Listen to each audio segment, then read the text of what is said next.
Hi, welcome to what's happening. Here are the top 5 stories.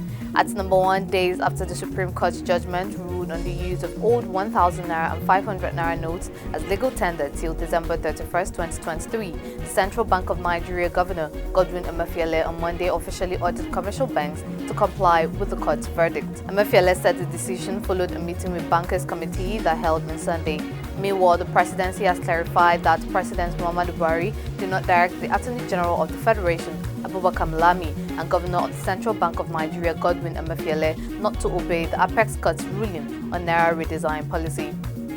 At number 2, hours before the CBN complied with the Supreme Court's order, the National Labour Congress had announced plans to order workers to sit at home if in 7 days President Muhammadu Buhari's regime fails to address the cash scarcity. The NLC President Joe Ajaero stated that the Congress can no longer remain quiet. The NLC President also lamented difficulties experienced at petrol stations. On the ongoing State Council election of the NLC, Ajaero said some state governors were interfering with the process.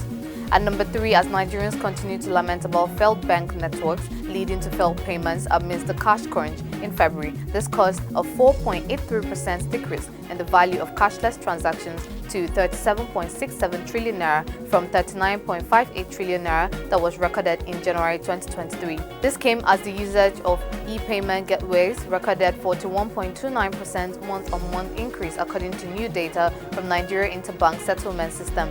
In February, cashless gateways were used 101.46 million times. In January, they were used 638 million times. Despite an increase in usage, the total value of cashless transactions fell in February, indicating an increase in the number of failed transactions.